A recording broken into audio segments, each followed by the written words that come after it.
Hi everyone, welcome to my YouTube channel. In the previous video, we have answered the first chapter of Biology Life Processes Unit Test Paper 3. Now, we'll answer the Unit Test Paper 4. We'll move on to the questions. First one. The part of alimentary canal receives bile from the liver. Options are A. Stomach, B. Small intestine, C. Large intestine, D. Esophagus. The part of alimentary canal receives bile from the liver is option B. Small intestine. Answer is option B. Small intestine. Next, the second question number 2. The circulatory fluid in the human body other than blood.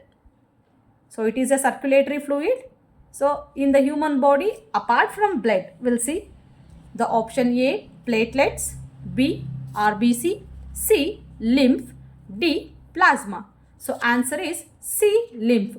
So other than blood, the fluid in our body, it is lymph. So answer is option C, lymph. Next question. Question number 3. What happens if bile duct is blocked? We'll see the answer. What happens if bile duct is blocked? If bile duct is blocked, digestion of fats will not take place. So if bile duct is blocked, no fat digestion takes place. So we'll move to the next question. Question 4. What is pyruvate?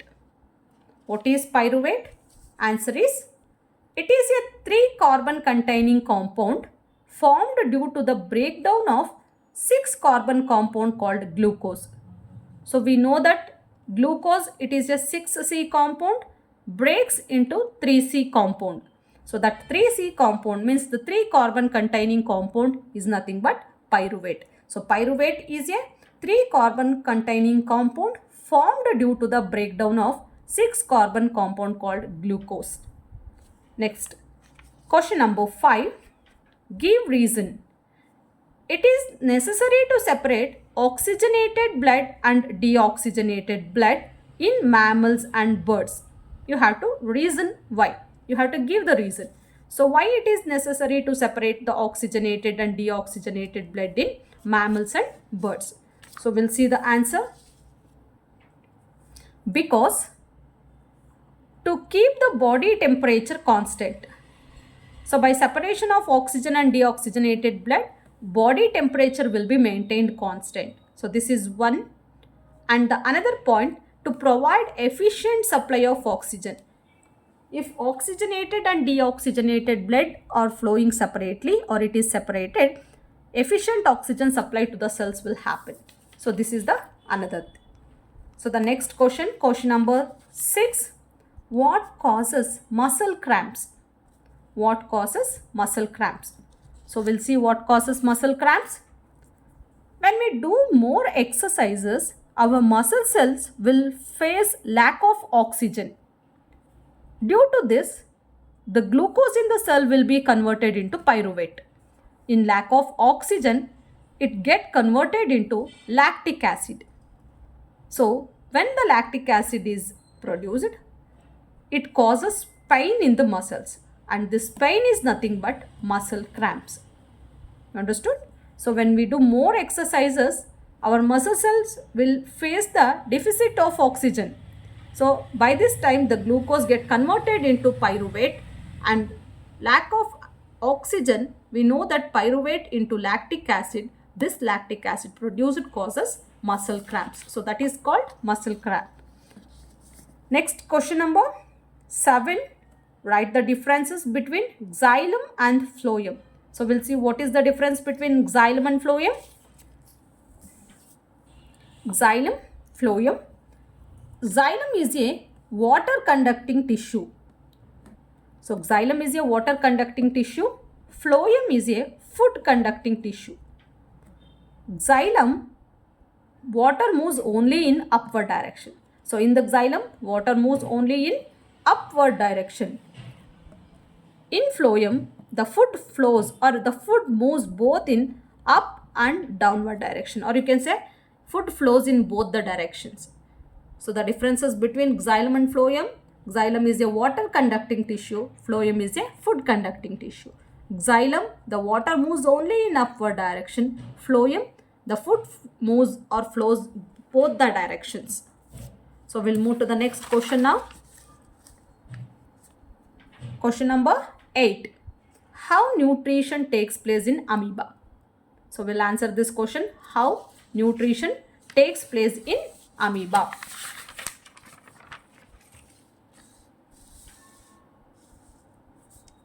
Nutrition in amoeba takes place by step. The first one, ingestion.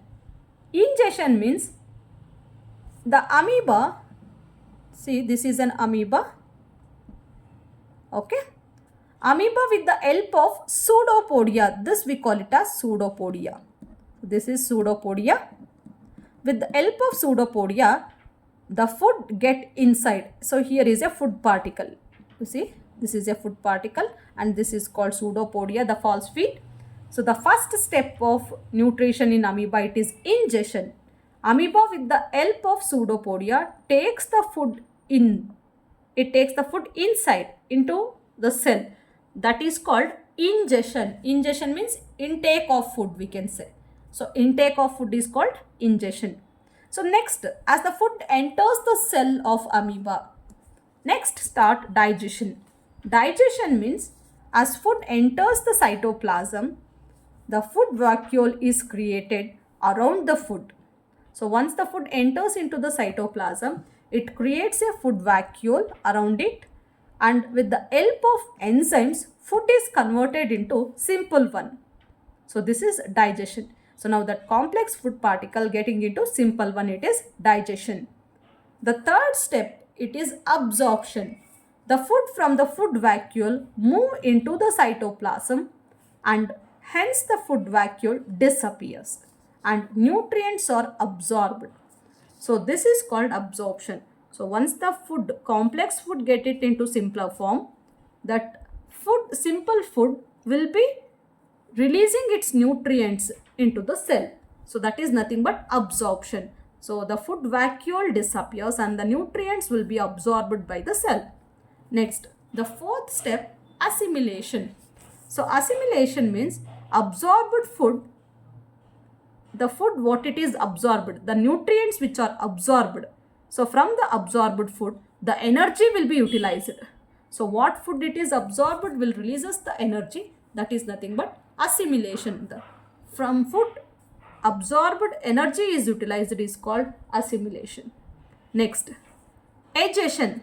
The last step is adgestion. Adgest means to remove. The undigested food is removed by the process called diffusion into the surroundings. So this is called as adgestion. Okay. So these are the different steps of nutrition in amoeba: ingestion, digestion, absorption, assimilation and adgestion. So these are the different steps. So we'll move to the next question now. Question number 9. So question number 9 is explain how urine is produced. So you have to explain. It is for 3 marks. How urine is produced to be explained. So we'll see. Urine is produced in 3 steps. So the first step, glomerular filtration. So glomerular filtration means here the renal arteries carries oxygenated blood with waste into the glomerulus. You know that already glomerulus, they contains the network of blood capillaries. Here the renal arteries, they carries oxygenated blood with waste into the glomerulus. Here the glomerulus filters the waste into the Bowman's capsule. Okay, so this is the first step. Next is tubular secretion. So tubular secretion. Second step, tubular reabsorption.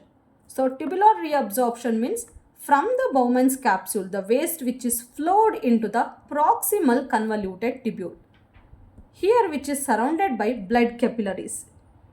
So through these capillaries, some of the waste is reabsorbed. So that's why it is tubular reabsorption. Reabsorption means some of the waste will be reabsorbed again. Now the left light yellow color or colorless fluid is called urine. So first from the glomerulus, the filtration takes place, the waste will be filtered and sent into the Bowman's capsule. So then again from Bowman's capsule, the tubular reabsorption takes place, wherein proximal convoluted tubule, they are surrounded by again blood capillaries and some waste will be reabsorbed here. And the left light colored or yellow colored liquid, we call it as urine. Third step, tubular secretion. So when urine flows into the distal convoluted tubule, the pH of urine is balanced. Then this urine is collected in collecting duct. So this is called tubular secretion.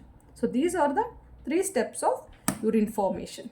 So we'll move to the next question, question number 10. Which molecule is formed during the first step of cellular respiration by breakdown of glucose in cytoplasm? So here it is again a 2 split questions. Which molecule is formed during the first step of cellular respiration by the breakdown of glucose in cytoplasm? The second one, mention the types of respiration and write the 2 differences between them. So here it has 3 questions. This question is split it into 3 questions. Okay.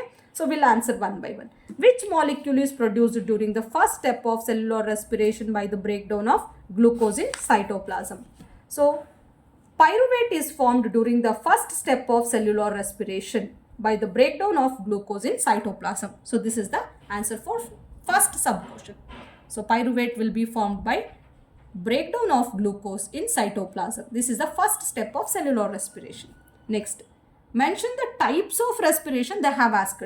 So types of respiration means we know that the 2 types of respiration, one is aerobic respiration and one more is anaerobic respiration. Okay, so aerobic respiration, anaerobic respiration. The next is write 2 differences between them. Means you have to differentiate both aerobic and anaerobic. Let's write 2 differences. Aerobic respiration takes place in presence of oxygen. Aerobic respiration takes place in the presence of oxygen. Anaerobic respiration takes place in absence of oxygen. Next, aerobic respiration takes place in cytoplasm and mitochondria. Anaerobic respiration takes place only in cytoplasm.